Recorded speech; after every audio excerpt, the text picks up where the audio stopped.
10-minute daily reality check. It's Thursday. It must be Eddie Palmer Day in studio. Hello, people. How are you? Eddie, the other night, and I mentioned this the other day on the podcast, and I have to tell this story one more time because money doesn't buy class, right? People think that if you have money, you must have class, right? So I went to my foot massage place. You know that little place on Centinela with the ugly yellow building, right? You ever see it next to the Mexican restaurant, right? Okay, yeah. So it's $19.95 for a foot massage for an hour. Hardworking people. I give a $10 tip. I've been going there for years, right? They give you a punch card. You buy 10, you get one free. It's awesome. I mean, they're nice people. Sure, granted, you know, while they're giving a massage, they might be looking at their phone too. You know, it's pretty fucking amusing, right? I've seen these foot massage places where they have, you know, one hand on the foot rubbing it and the other hand, you know, looking at Facebook or something else. So I walked in there and there was a shit show going on. There was two women in their early 30s at the most, right? They both had two kids each and they had one little kid sitting there by himself playing games. Both kids were getting foot massages, giggling the whole time. They were talking. And then all of a sudden the little kid decided he had to go to the bathroom. So the mother then says, well, where's the bathroom? And the woman says, who runs the place, we have an outhouse in the back. We're doing construction on the bathroom. Mm-hmm. Ugh, an outhouse, how disgusting. She goes, take him out front. Maybe you can go find a bathroom somewhere else. Took him out front. The kid shit on the sidewalk. The girl comes running in at top of her lungs, you know, the older sister or the mother, whatever she was. Oh my God, he shit on the sidewalk. Meanwhile, this is a foot massage place where you're supposed to be quiet. Mm-hmm. Talking like that, they're all giggling and laughing like, oh, you know, get him out, go get something, do you have him pick it up? And they're causing a commotion. I'm just like, holy shit. I can't believe this, right? It's like, do you really have this? Are you really this low class? So the kid goes in the back, shits in the back. They're all laughing, running around. And I finally look at him, I go, what the fuck? I go, this is not relaxing. I said, this is a public place. I said, this is ridiculous. I said, what ghetto did you crawl out of? Yeah. You know? Yeah. It took me a while to say that. She goes, oh, ghetto, Newport. Newport Beach?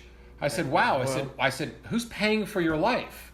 Because you obviously crawled out of a ghetto because you are making a public display. You are disgusting. You don't control your children, and you have no respect for the people working here. This was after one of the women who's getting the massage, her little Yorkie, she was holding onto during the massage, bit the massage therapist. And they thought it was the funniest thing in the world. Bit him on the hand, and they were laughing.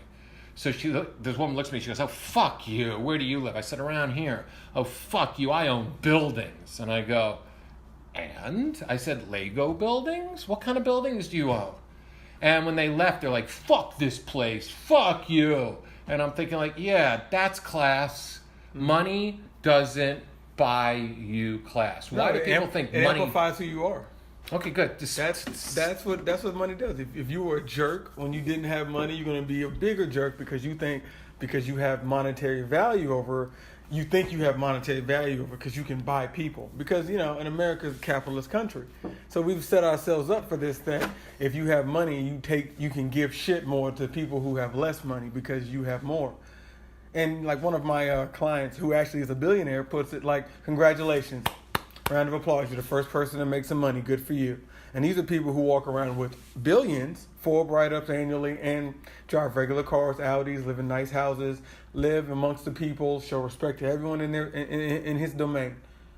And you would never know it. Walk right by him every day and you'd never know it because that's who he is as a person. You raise somebody that money doesn't dictate who you get to be or amplify you to be an asshole because you can afford a Bentley versus...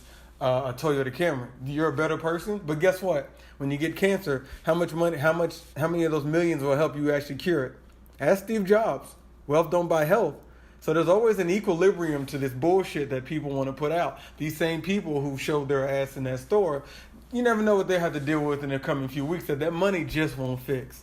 And that's how we keep like the only balance I see around with people like that because they think because their money is going to dominate the whole conversation when they're not the only person who makes money, they're the only person who spends money. Like, you got a jet. Are you the only person in the world with a jet? Okay then, so you're not that special, huh?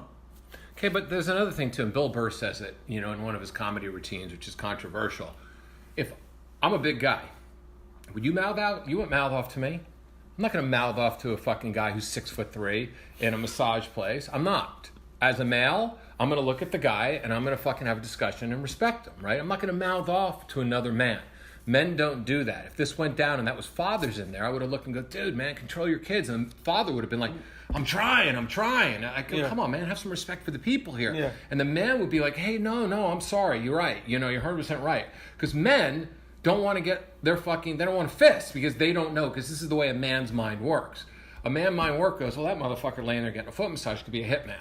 Right, that could be anybody, man. That guy could have one nasty fucking temper, right? Literally. And that guy could be a black belt. That guy could be an MMA fighter. Anything, right?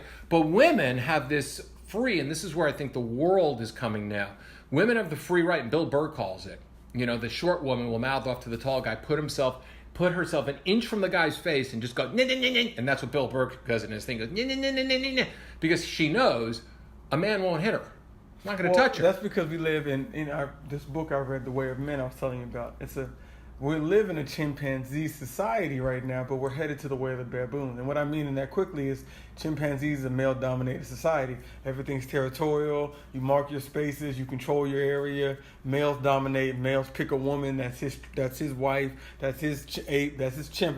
That's their babies. All that. Baboon society, the women control. When something's done, the women do the correcting. Everything is shared. There is no wife or title to things. Everything is shared, including the women. Only the women know whose child is who in those societies. And that's what we're headed to, because if you think about it, we've never included women in those discussions before. And so now when we talk about masculinity, some women feel like because they have that safe zone, well, he can't do but so much to me, I can act certain kind of ways. And you take that attitude on top of, I have a few dollars in my pocket, I feel like I own the world. But that lady, I wish we knew who she was. That karma, when it comes to her, because of the fact that money does not show who you are, it just amplifies that you're not a good person.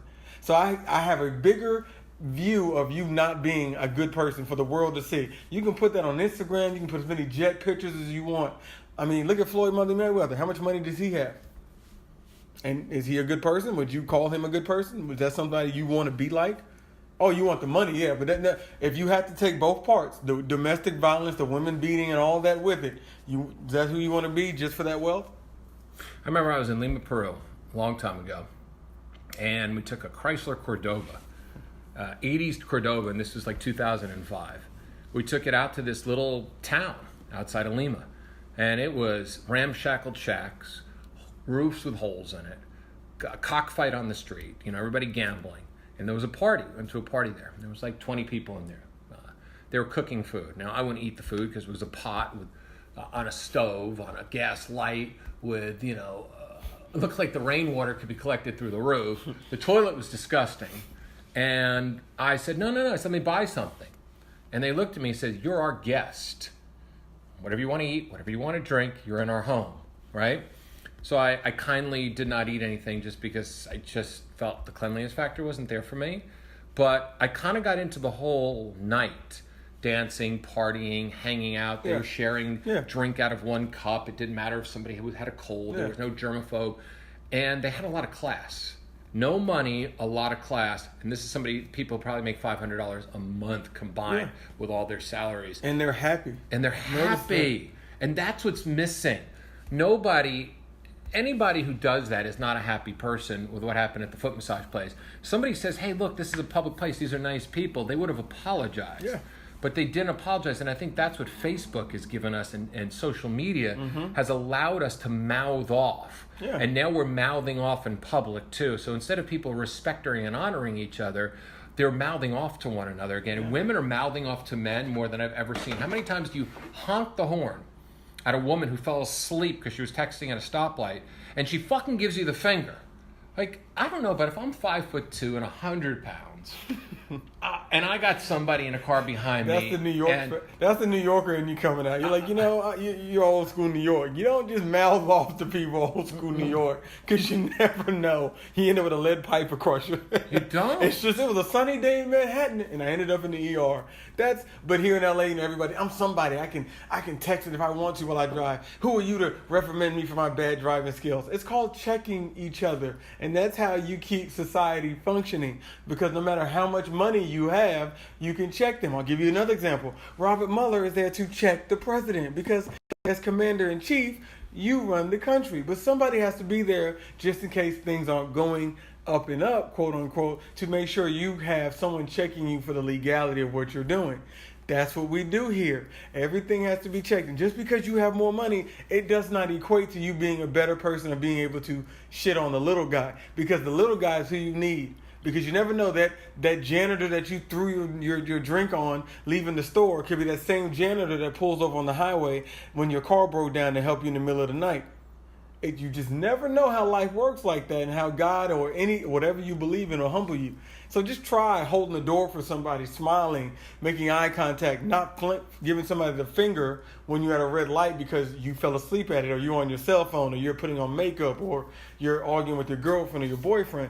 Just say, hey, you know what? You're right. I fucked up. Because it happened to me. I do it. I acknowledge it. I say, hey, you're right. I fucked up. I love when someone cuts you off and you look at them and go like this and they go, hey, I fucked up. Yeah, right? and you both look at each other and you smile and you go, you know what? That was an honest mistake we both made. I know. That you made. You would recognize it. I appreciate that. And we're both smiling and having a better day now.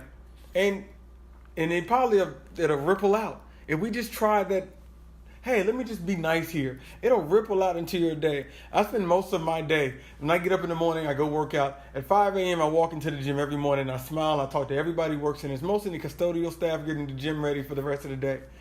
And I'm working out. And every one of those janitors I know and I talk to.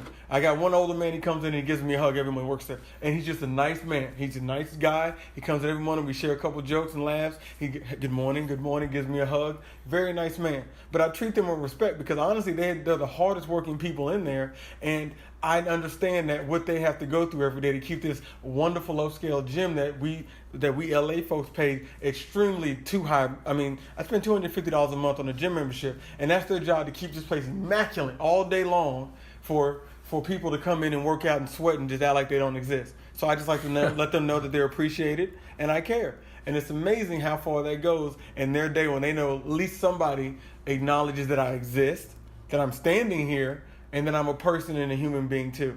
And it amplifies in my day. All day long, I'm smiling just from the energy I get from these people as I'm coming and going, leaving the gym, as I start my day. So by 6, 7 a.m., I'm already off to a great start, having a great day.